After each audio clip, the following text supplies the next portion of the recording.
Good morning class. तो ज़रा Srivastava your English teacher. Students, आज हमारे पास एक नया स्टोरी है, नया चैप्टर है and we will read it, the little fir tree. Okay, so यहाँ पर एक छोटे से फर का जो पेड़ होता है उसके बारे में बात हो रही है। और हमने लास्ट चैप्टर पढ़ा था नोजेस, जिसमें कि एक बच्ची है और वो अपने फीचर्स, अपने बॉडी के पार्ट्स जो हैं, उसके फेस का जो फीचर है उसको वो किस तरह से पसंद करती है, जैसी है उसे वो वैसा ही अच्छा लगता है, वो अपने आप को चेंज नहीं करना चाहती है।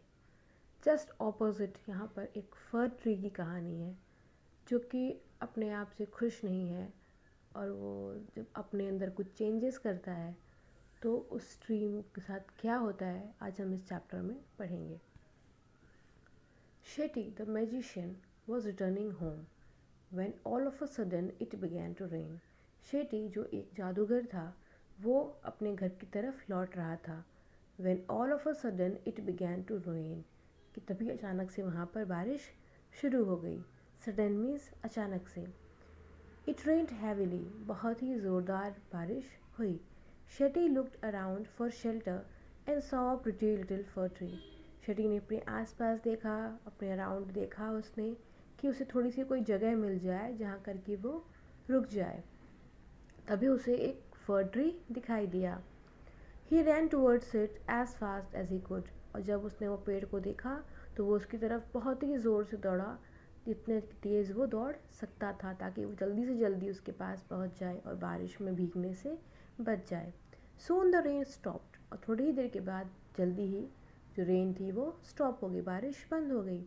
Shetty was happy that he did not get wet, और जो शेटी था वो फिर खुश हो गया कि कम से कम वो भीगा नहीं। ही वॉज हैप्पी कि वो सही समय से फर ट्री के शेड में चला गया और वो भीगा नहीं।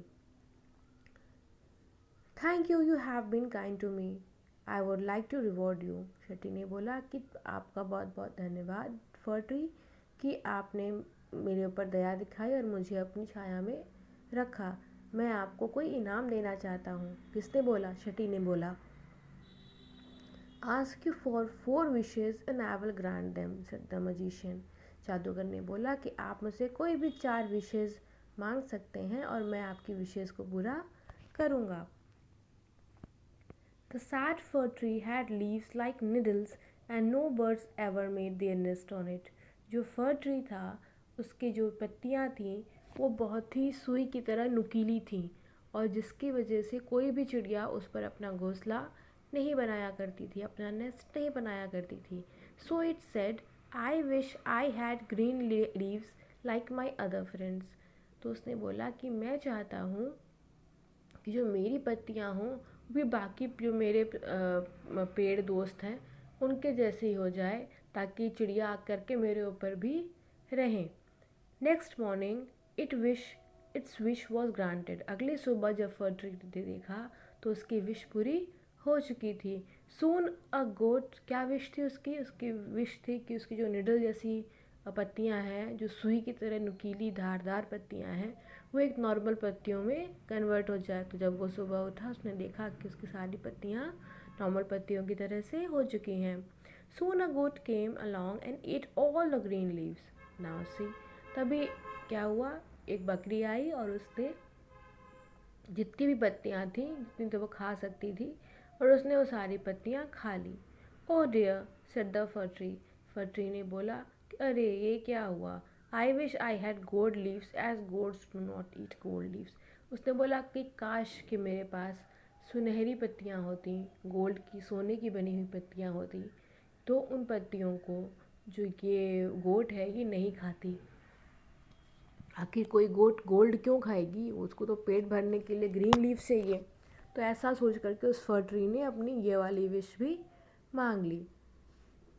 When the little fir tree woke up the next morning, it was surprised to see gold leaves.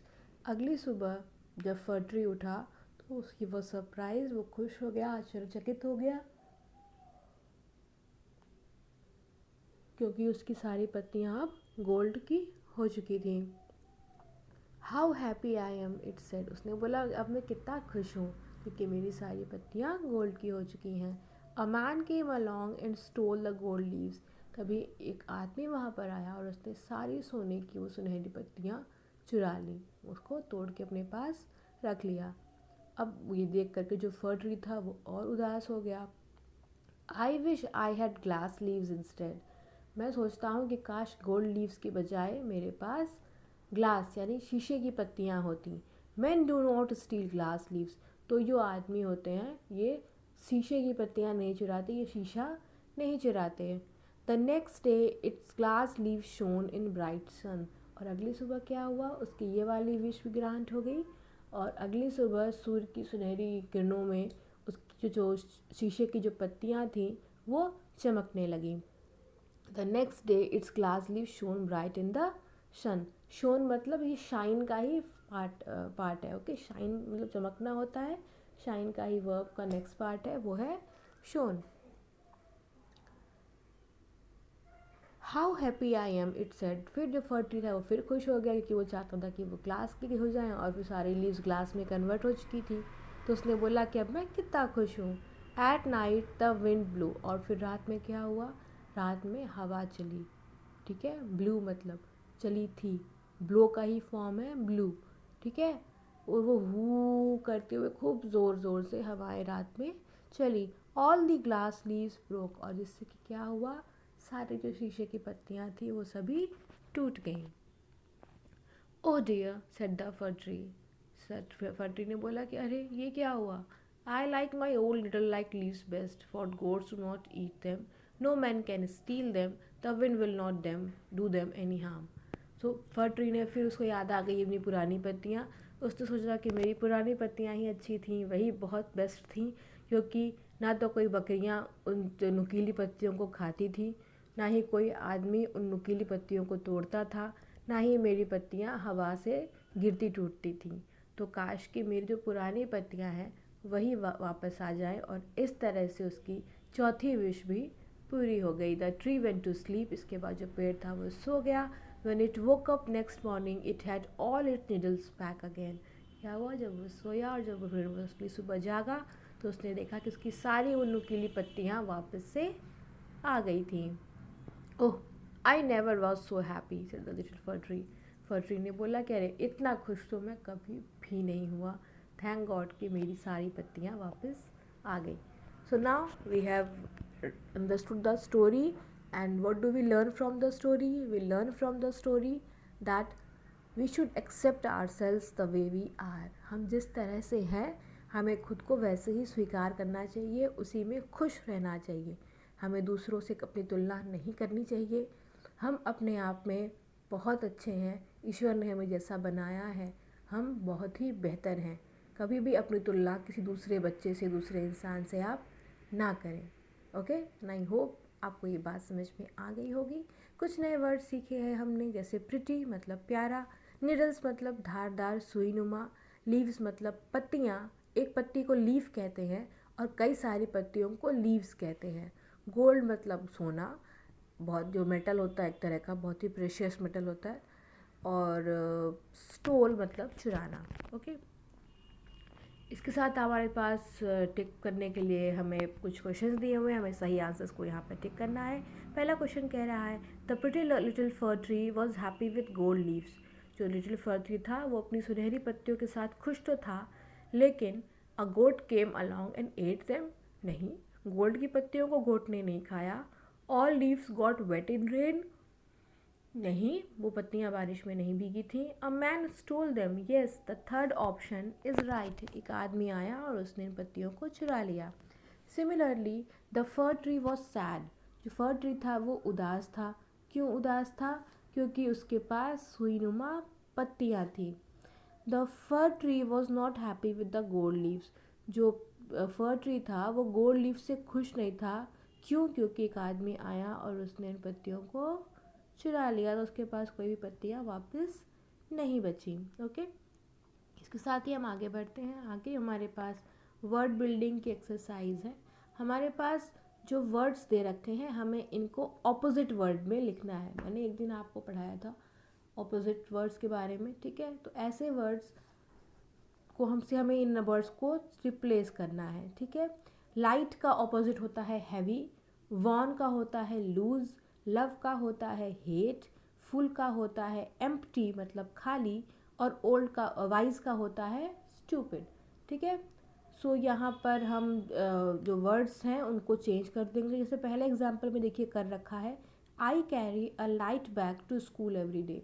मैं रोज़ एक हल्का सा बैग स्कूल लेके जाता हूँ। तो यहाँ पर लाइट को हमने चेंज करा है हैवी, हैवी मतलब भारी।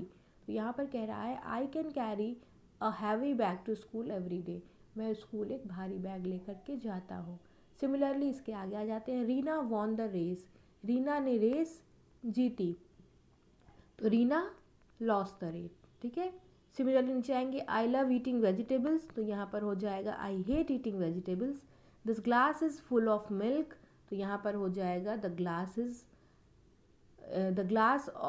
this glass of milk is empty. Okay, the word is empty, EMPTY.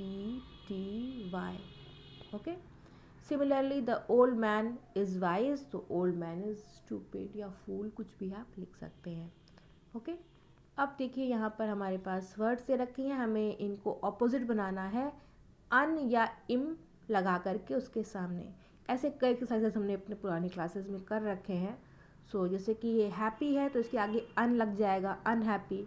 Polite है तो इम लग जाएगा, इम्पोलाइट। सीन का अनसीन, प्रॉपर का इम्प्रॉपर, लकी का अनलकी, पॉसिबल का इम्पॉसिबल। ओके, सिमिलरली इम्पॉर्टेंट का अनइम्पॉर्टेंट, परफेक्ट का इम्परफेक्ट, हेल्दी का अनहेल्दी, सेफ का इन अनसेफ, पेशेंट का इम्पेशेंट और प्योर का इम्प्योर। ओके, इस तरह से हम इन वर्ड्स के ऑपोजिट को बना सकते हैं। आई होप आपको समझ में आ गया होगा। तो आप यहाँ तक एक्सरसाइज को अपनी कॉपीज़ में करेंगे और इसके आगे के एक्सरसाइजेस को हम नेक्स्ट क्लास में डिस्कस करेंगे। आपको कोई भी डाउट हो किसी भी तरह का तो आप मुझसे ज़रूर पूछ सकते हैं। This is all from the story. अगली क्लास में फिर मिलेंगे और आगे को समझेंगे। Thank you class.